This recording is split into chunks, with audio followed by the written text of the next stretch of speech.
गुणा भाग। खेल का मैदान, मनोरंजन और ज्ञान विज्ञान, सेहत की बात और ग्लैमर का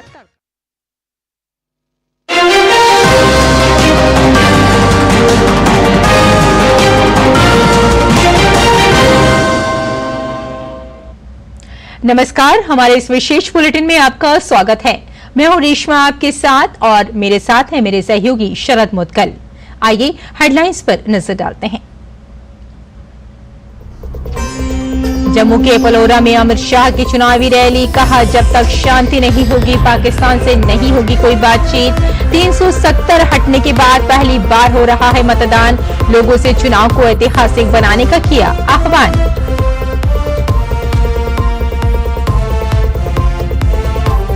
नेशनल कॉन्फ्रेंस के उपाध्यक्ष और जम्मू कश्मीर के पूर्व मुख्यमंत्री उमर अब्दुल्ला का विवादित बयान, संसद हमले के दोषी अफजल गुरु की फांसी पर उठाए सवाल। भाजपा का पलटवार, कहा इंडिया अलायंस का हाथ आतंकवादियों के साथ।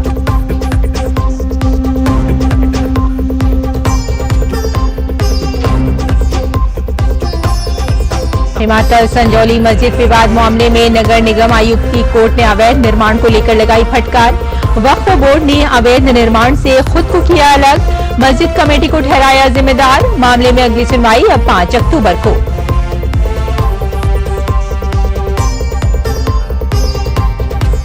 लगातार तीसरे हफ्ते विदेशी मुद्रा भंडार उच्चतम स्तर पर, मुद्रा कोष 683.99 बिलियन डॉलर के रिकॉर्ड स्तर पर। 30 अगस्त को समाप्त हुए सप्ताह में 2.3 बिलियन डॉलर की बढ़ोतरी की गई दर्ज।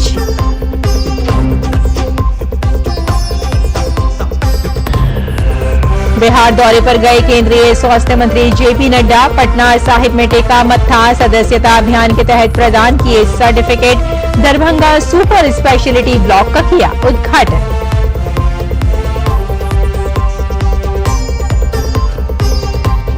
पेरिस पैरालंपिक में भारत को मिला 27वां पदक। शॉटपुट में नागालैंड के होकाटू ने जीता कांसे। भारतीय खिलाड़ी आज पैरा साइकिलिंग, पैरा कनोई और पैरा स्विमिंग और पैरा एथलेटिक्स में पेश करेंगे चुनौती।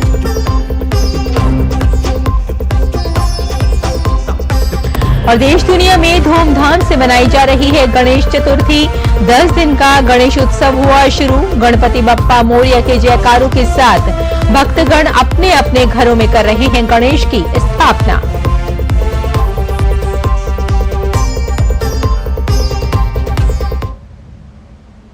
और आइए अब समाचारों पर डालते हैं विस्तार से नजर। केंद्रीय गृह मंत्री और भाजपा के वरिष्ठ नेता अमित शाह के जम्मू कश्मीर दौरे का आज दूसरा दिन है। उन्होंने पलोरा में रैली को संबोधित किया। उन्होंने 2 टूक शब्दों में कहा कि पाकिस्तान से तब तक बातचीत नहीं होगी जब तक शांति बहाली के लिए पाकिस्तान प्रयास नहीं करता। मोदी जी की सरकार आई, आतंकवाद को पैसा देने वालों पर तबाही आई, जेल में डाल दिए। वो कहते हैं फिर से एलओसी का ट्रेड हम शुरू करेंगे। उनका मुनाफा सीधा आतंक के काम में होगा। वो कहते हैं हम पाकिस्तान से बात करेंगे। आज मैं कहकर जाता हूं, जब तक शांति नहीं होती पाकिस्तान से कोई बात नहीं होगी। वहीं उन्होंने कहा कि अनुच्छेद 370 हटने के बाद पहली बार चुनाव हो रहे हैं। सभी नागरिकों को अधिकार मिले हैं, आरक्षण का लाभ मिला है, पंचायत मजबूत हुई है। उन्होंने नेशनल कॉन्फ्रेंस पर आतंकवाद को बढ़ावा देने के आरोप लगाए। कश्मीर ने बहुत आतंक झेला है। कश्मीर में ऐसी सरकारें थी जो आतंकवाद के सामने आंख मूंद कर बैठी। ऐसे लोग भी है जो शांति होती थी तो यहां आकर मुख्यमंत्री बन जाते थे, और आतंकवाद होता था तो दिल्ली में जाकर कॉफी बार में कॉफी पीते थे। इन्होंने आतंकवाद को बढ़ाया। मैं आज कहना चाहता हूं, मोदी जी के 10 साल में आतंकवाद में 70% कमी लाने का काम ये भारतीय जनता पार्टी की। कश्मीर ने बहुत आतंक वहीं नेशनल कॉन्फ्रेंस के उपाध्यक्ष और जम्मू कश्मीर के पूर्व सीएम उमर अब्दुल्ला ने संसद हमले के दोषी अफजल गुरु की फांसी को लेकर विवादित बयान दिया है। उन्होंने कहा कि वो मौत की सजा में विश्वास नहीं रखते हैं क्योंकि इससे अदालती व्यवस्था पर सवाल उठते हैं। ये बयान उन्होंने न्यूज एजेंसी ANI के पॉडकास्ट के दौरान अफजल पर ऐसा बयान दिया, जिसके बाद सियासी हलचल बढ़ गई। भाजपा पूरे मामले को लेकर हमलावर हो चुकी है। भाजपा ने कहा कि ये राजनीतिक लाभ और परिवारवाद में डूबी पार्टियां हैं, इनके पास कोई विजन नहीं है। उमर अब्दुल्ला जी ने शायद इसलिए ये बयान दिया है, और ये बड़ी गंभीर बात है जिस प्रकार का बयान दे रहे हैं वो, उससे ऐसा लगता है कि आतंकवादियों के खिलाफ कुछ होना ही नहीं चाहिए क्योंकि कोई फायदा मिलता ही नहीं है। वो शायद इसलिए कह रहे होंगे क्योंकि वो चुनाव एक बार हार चुके हैं। अब उनको लगता होगा कि भाई ऐसी जो लोगों की सोच है, जो एक तबका है जो बहुत रेडिकल थॉट रखता है, उनकी वोट के लिए मुझे ऐसा शायद कहना चाहिए। भाई ये अफजल गुरु के केस के बारे में इस प्रकार का बयान देना, इसको उमर अब्दुल्ला जी अब नजरअंदाज करें कि सुप्रीम कोर्ट तक बात गई, सुप्रीम कोर्ट ने सोच समझकर अंतिम निर्णय सुना है, तो आप इस सबको नजरअंदाज करके वोट के लिए ये सब कह सकते हैं। अलायंस का हाथ हमेशा आतंकवादियों के साथ। जो उमर अब्दुल्ला जी कह रहे हैं कि अफजल गुरु को लटकाकर कुछ हासिल नहीं हुआ, तो क्या उमर अब्दुल्ला जी सुप्रीम कोर्ट के विवेक पर सवाल खड़ा कर रहे हैं? क्या उमर अब्दुल्ला जी उस समय की यूपीए की सरकार के निर्णय के ऊपर सवाल खड़े कर रहे हैं? आज वो यूपीए के या कांग्रेस पार्टी के साथ ही एक तरह से चुनाव लड़ रहे हैं। तो उमर अब्दुल्ला जी को बताना चाहिए कि बार बार इंडी अलायंस और खास करके उनकी पार्टी और कांग्रेस पार्टी भी ये इस्लामिक जिहाद और आतंकियों की पैरवी करने क्यों शुरू कर देते हैं। कभी याकूब मेमन, कभी अफजल गुरु, कभी 26/11 का दोष पाकिस्तान से हटाकर हिंदुओं पर डालना, कभी समझौता ब्लास्ट। तो ऐसा लगता है कि आतंकवाद के संरक्षण के लिए हमेशा कांग्रेस पार्टी और उसके घटक दल इंडी अलायंस के नेता सामने निकल कर आते हैं।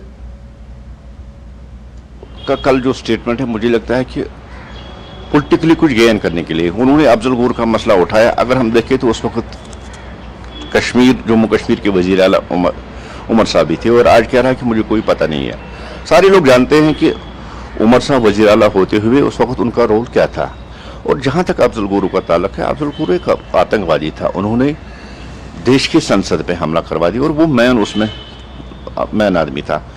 उसकी फांसी को पॉलिटिकली इस तरह आज कहना कि मुझे कोई पता नहीं है, ये एक पॉलिटिकल स्टंट है उमर साहब का। कुछ वोटों के लिए वो अब अफजल गुरु को भी क्लीन चिट देना चाहते हैं, जबकि उमर साहब के ही वक्त में उनको फांसी दी गई है। आगे बढ़ते हैं। कोलकाता में आरजीकर मेडिकल कॉलेज में महिला ट्रेनी डॉक्टर की रेप के बाद हत्या के विरोध में देश भर के लोगों में गुस्सा है। न्याय की मांग को लेकर लगातार डॉक्टर धरना प्रदर्शन कर रहे हैं। आज भी डॉक्टरों, नर्सों, स्वास्थ्य कर्मियों और लोगों ने रैली निकाली।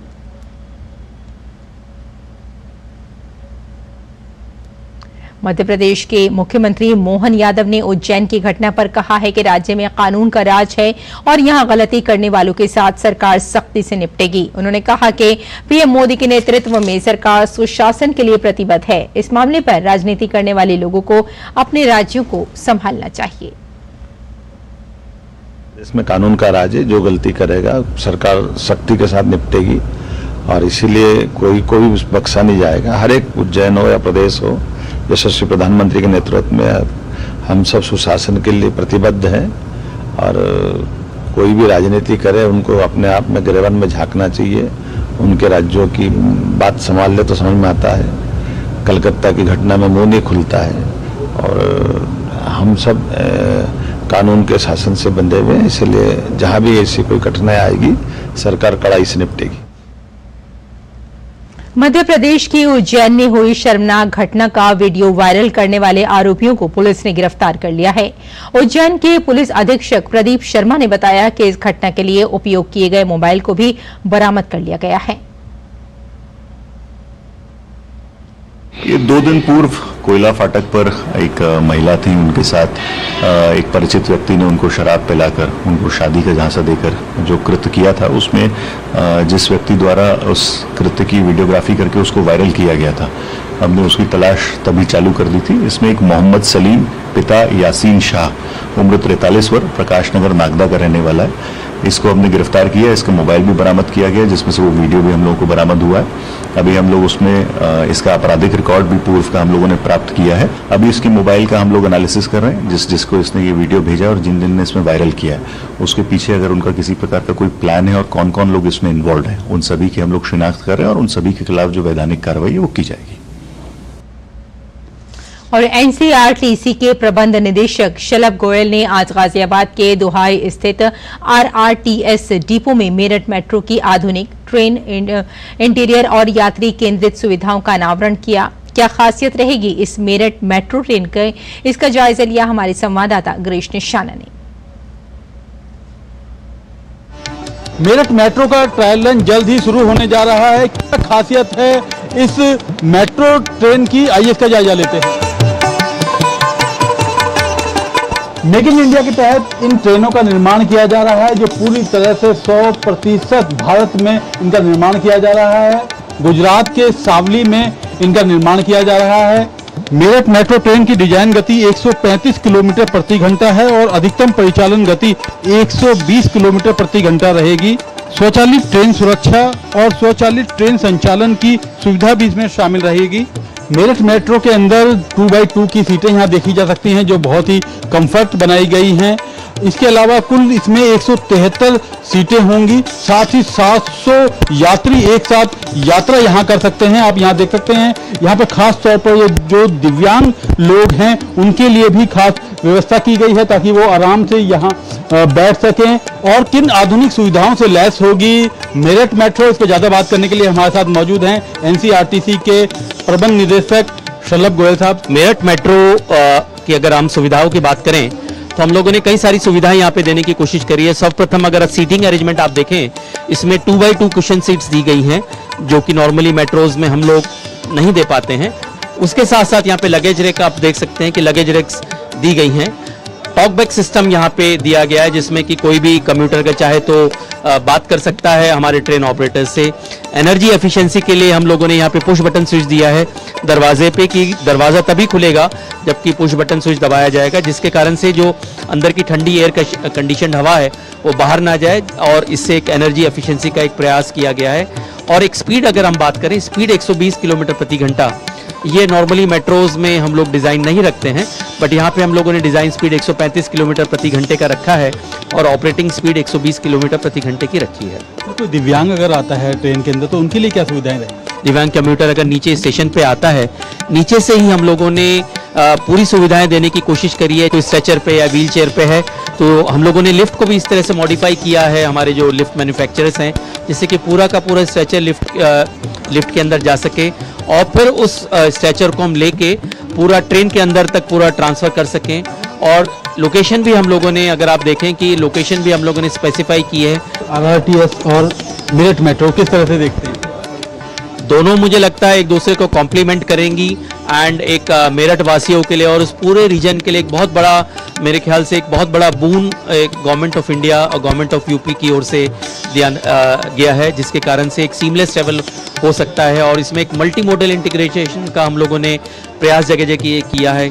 एक चीज़ और मैं बताना चाहूँगा कि यहाँ पे कुल मिला के अगर हम पूरे कॉरिडोर को देखें, 8000 गाड़ियों के लिए हम लोगों ने पार्किंग स्पेस क्रिएट करी है, जिसमें से 3000 तो करीब करीब मेरठ मेट्रो में ही की है, जिसमें कि 2500 टू व्हीलर और 500 करीब करीब कार्स हम लोग पार्क कर सकते हैं। तो ये एक बहुत बड़ी सुविधा पब्लिक को देने की कोशिश की गई है। सर, कुल कितने किलोमीटर का पहली बार ये कॉरिडोर तैयार होगा? कुल कितने स्टेशन होंगे और कब तक मेरठ की जनता को सौगात मिलेगी? ये 23 किलोमीटर का पूरा सेक्शन है, जिसमें 13 स्टेशन होंगे और 1.5 से 2 किलोमीटर का इंटर स्टेशन डिस्टेंस होगा। और इसका टारगेट जून 25 का है और टारगेट ये हम लोग अचीव करेंगे। तो कहीं ना कहीं जून 2025 तक मेरठ वासियों को ये मेरठ मेट्रो की सौगात मिल जाएगी, जो आधुनिक सुविधाओं से लैस होगी। कैमरामैन जगमोहन प्रधान के साथ गिरीश निशाना, डीडी न्यूज, दुहाई, गाजियाबाद। आइए आगे बढ़ते हैं। हिमाचल प्रदेश के शिमला में संजौली मस्जिद के अवैध निर्माण मामले में नगर निगम आयुक्त की कोर्ट ने वक्फ बोर्ड को फटकार लगाई है। कोर्ट ने वक्फ बोर्ड को अपनी भूमिका स्पष्ट करने के निर्देश दिए हैं। साथ ही इस मामले में मस्जिद कमेटी से भी जवाब मांगा गया है। सुनवाई के दौरान वक्फ बोर्ड ने अवैध निर्माण से खुद को अलग कर लिया और इसके लिए पूरी तरह से मस्जिद कमेटी को जिम्मेदार ठहराया है। वक्फ बोर्ड के प्रतिनिधि ने कहा कि इस अवैध निर्माण में उनकी कोई भूमिका नहीं है और इसके लिए मस्जिद कमेटी ही जिम्मेदार है। आयुक्त की कोर्ट ने मामले में अगली सुनवाई पर दोनों पक्षों से जवाब मांगा है। जमीन को लेकर वक्फ ने दावा किया है, लेकिन अभी तक कोई कागज उनसे पेश नहीं किया गया है। वहीं स्थानीय नागरिकों की तरफ से पेश किए गए दस्तावेज में इस जमीन को सरकारी होने का दावा किया जा रहा है। मामले में अगली सुनवाई अब 5 अक्टूबर को होगी। 2010 में स्थानीय नागरिकों ने नगर निगम आयुक्त की अदालत में मुकदमा दायर किया कि मस्जिद का निर्माण अवैध है।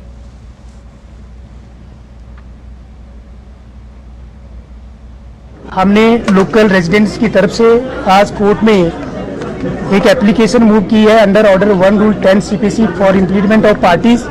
हमने कमिश्नर साहब से आज ये रिक्वेस्ट की है कि हमारे को इसमें पार्टी बनाया जाए ताकि इस केस को और ज़्यादा लिंगर ऑन ना किया जाए और जो भी इसकी जो फैक्चुअल पोजीशन है और जो इलीगल कंस्ट्रक्शन है उसके बारे में हम आपको हम कोर्ट को बताएंगे। 14 साल के बाद आज वक्फ बोर्ड वालों ने अपना रिप्लाई फाइल किया है और हमने अपनी एप्लीकेशन दी है। जो हमारी एप्लीकेशन है उसके ऊपर जो है जवाब ये लोग देंगे और उसके बाद जो है 5 अक्टूबर के लिए जो है केस फॉर जो अगले कंसिडरेशन के लिए रखा गया है।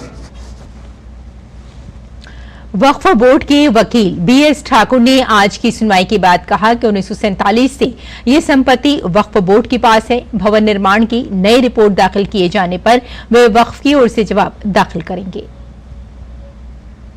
आज कोर्ट ने ओनरशिप के बारे में पूछा तो हमने रिप्लाई और डॉक्यूमेंट्री एविडेंस से कोर्ट को बताया कि 1947 में जब वक्फ सर्वे हुआ था, वक्फ प्रॉपर्टीज का थ्रू इंडिया सर्वे हुआ था, तब से प्रॉपर्टी 1947 से लेकर के मस्जिद वक्फ बोर्ड की प्रॉपर्टी है। तो उसके बाद रेवेन्यू एजेंसी के लिए वैसे वक्फ बोर्ड ने कई बार एंट्रीज करेक्ट करने के लिए लिखा, लेकिन करेक्शन नहीं हुई। बाकी जेई कंसर्न एक लेटेस्ट स्टेटस रिपोर्ट देंगे प्रॉपर्टीज की, कंस्ट्रक्शन की और बाकी सब चीजों की, उसका हम डिटेल रिप्लाई फाइल करेंगे नेक्स्ट डेट ऑफ हियरिंग में। जम्मू कश्मीर में प्रथम चरण के चुनाव के लिए सभी दल पूरी ताकत झोंक रहे हैं। चुनावी सरगर्मी के बीच राजनीतिक दलों के साथ आम आवाम के बीच भी खासा उत्साह है। शोपिया के गणिपोरा में भाजपा प्रत्याशी जावेद कादरी से हमारी संवाददाता रमा त्यागी ने बात की। इस वक्त हम शोपिया में खड़े हैं। शोपिया विधानसभा क्षेत्र है और यहाँ से बीजेपी ने जावेद कादरी को अपना उम्मीदवार जताया है। किस तरह से इनकी उम्मीदें आप बताइए, किस तरह से आपकी कैंपेनिंग चल रही है? हम घर घर जा रहे हैं, डोर टू डोर कैंपेन कर रहे हैं और लोगों का बड़ा सपोर्ट मिल रहा है, क्योंकि मैंने लोगों का काम भी किया। 2010 से मैं घर पे बैठा हूँ और भारतीय जनता पार्टी मेरे पीछे एक मजबूत पिलर बन के रही और मैंने लोगों का काम किया।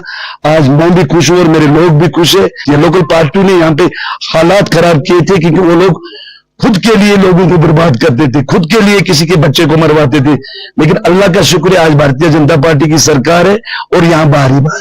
मुझे लगता है भारतीय जनता पार्टी का यहाँ सबसे बड़ा, मुझे लगता है सबसे मजबूत शोपियान कॉन्स्टिट्यूंसी। तो जावेद कादरी, जिनका कहना है कि तमाम मुद्दे यहाँ पर हैं और उनसे इनको लगता है, और सबसे बड़ी बात यह है कि इनका ये भी कहना है कि जो और दलों के नेता हैं वो बाहरी नेता हैं और यहाँ पर लोग क्योंकि इनके काम को देखते हैं, बीजेपी के काम को देखते हैं और उसे देखकर यहाँ पर इन्हीं के फेवर में वोट पड़ने वाले हैं। क्या होगा ये इंतजार करना होगा, लेकिन जो जोशो खरोश है, यहाँ पर बारिश हो रही है, उसके बावजूद आप देख सकते हैं कि लोगों में भी राजनीतिक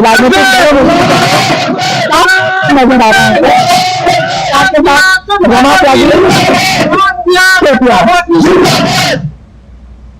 आइए अगली खबर की ओर बढ़ते हैं। पेरिस पैरालंपिक में भारत का नाम रोशन करने वाले कुछ खिलाड़ी आज देश वापस लौट आए। एयरपोर्ट पर इन खिलाड़ियों का स्वागत गर्मजोशी से किया गया। इन खिलाड़ियों ने भविष्य में भी ऐसे ही शानदार प्रदर्शन की उम्मीद जताई।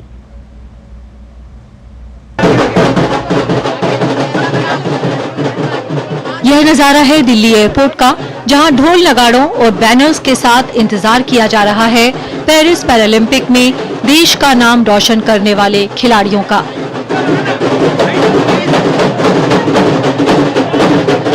पेरिस पैरालंपिक में हिस्सा लेने वाले कुछ भारतीय खिलाड़ी अपने इवेंट्स खत्म होने के बाद शनिवार सुबह देश वापस लौटे तो उनके परिवारजनों और उनके समर्थकों ने उनका स्वागत फूल मालाओं और ढोल नगाड़ों के साथ किया। पैरा निशानेबाज मोना अग्रवाल के 2 छोटे बच्चे भी बेसब्री से अपनी मां का इंतजार करते नजर आए। मोना के परिवार के लोग बेहद खुश हैं कि मोना की मेहनत और उनका त्याग अब पदक के रूप में सामने है। 9 महीने के बाद मिलेगी इन बच्चों से, तो हार्दिक खुशी हो रही है। बच्चों को भी बहुत खुशी हो रही है कि आज हम अपनी मम्मी से मिलेंगे, वरना वीडियो कॉलिंग में बातें करती रहती है, बच्चों से बहुत तड़पती है बच्चों के लिए, लेकिन वो जीत के आई है तो वो गम भूल गई, वो भूल जाना पड़ता है। और मुझे बहुत प्राउड है कि आज मेरी सिस्टर ने पूरे इंडिया का नाम पूरा रोशन करके आई है। मैं बहुत ऐसे महसूस नहीं कर पा रही, मुझसे मिलने के लिए बहुत ज्यादा क्रेज हो रही है। मुझे उन पर बड़ा फक्र है कि इस कंडीशन में होते हुए उन्होंने इतना बड़ा अचीवमेंट हासिल किया है। हम 2 छोटे बच्चे हैं, उनके लिए एक माँ का कितना प्यार होता है कोई भी समझ सकता है। उन बच्चों को छोड़ करके और फिर वो प्रैक्टिस करती हैं और आज एक लंबे समय बाद वो अपने बच्चों को मिलेंगी, तो उनको ये हमारे लिए भी एक बहुत भावुक पल है। देश वापसी के बाद मोना भी बेहद भावुक नजर आई। उन्होंने कहा कि ये पदक उन्होंने अपने बच्चों के लिए जीता है। बहुत खुश हूँ कि मैं मेरे बच्चों के लिए मेडल जीत पाई। इन्हें छोड़कर गई थी, बहुत दुख हो रहा, लेकिन मेरे बच्चे बहुत स्ट्रांग है, उन्होंने मेरा बहुत साथ दिया और इनका विश्वास था कि इनकी मम्मा मेडल जीतेगी और मैं जीत सकी। मेरे परिवार का समर्थन मेरे पास वहाँ पे भी था, उनकी ब्लेसिंग्स थी, जिसकी वजह से मैं मेडल जीत पाई और वो लोग सब मुझे वेलकम करने के लिए यहाँ आए, उसके लिए मैं बहुत ज्यादा खुश हूँ, बहुत ज्यादा। ये मेरे लिए एक सरप्राइज था। पैरा तीरंदाज राकेश कुमार और सरिता भी भारत के पेरिस पैरालंपिक में प्रदर्शन से बेहद खुश हैं। उन्होंने कहा कि भारतीय सरकार के समर्थन के चलते आने वाले पैरालंपिक खेलों में भी पदकों की संख्या और भी ज्यादा देखने को मिलेगी। जी, मैं अपने देश के 140 करोड़ लोगों का धन्यवाद करूंगा जिन्होंने हमें सपोर्ट किया और हम यहाँ तक पहुँचे। सरकार की सपोर्ट हमें मिल रही है, sports authority of India association की सपोर्ट मिल रही है और हमारे देश में खेल का स्तर बढ़ रहा है। आगे आने वाले आपको पैरालंपिक में देखेंगे आप और ज्यादा मेडल आएंगे। सभी ने बहुत अच्छा परफॉर्मेंस दिया और बहुत सारे मेडल आए अब की बार और आगे भी अच्छा करेंगे। मैं बहुत अच्छा लगा, सबका मतलब सबका स्वागत करते हुए सब मेडल का वो कर रहे हैं, बहुत अच्छा लगा। मैं पेरिस पैरालंपिक में भारत ने अपना अब तक का सबसे बड़ा 84 सदस्यों का दल भेजा था और सबसे बड़ा दल भेजते वक्त यही उम्मीद थी कि ये भारतीय खिलाड़ी पैरालंपिक खेलों में नया इतिहास रचेंगे और भारत के इन पैरालंपियंस ने वही कर दिखाया है। पेरिस पैरालंपिक भारत के लिए मील का पत्थर साबित हुए हैं। इन खेलों में भारत ने पैरालंपिक खेलों में अपना अब तक का सर्वश्रेष्ठ प्रदर्शन किया है। यही उम्मीद है कि भारतीय पैरालंपियंस की सफलता का ये सिलसिला यूं ही चलता रहेगा और पैरालंपिक खेलों के हर नए संस्करण में वे सफलता की नई सीढ़ियां चढ़ते रहेंगे। कैमरा पर्सन मोंटी के साथ सुचित्रा, डीडी न्यूज, दिल्ली। तो हमारे इस विशेष बुलेटिन में फिलहाल इतना ही। मुझे और मेरे सहयोगी शरण मुदगल को यही अनुमति दें। नमस्कार।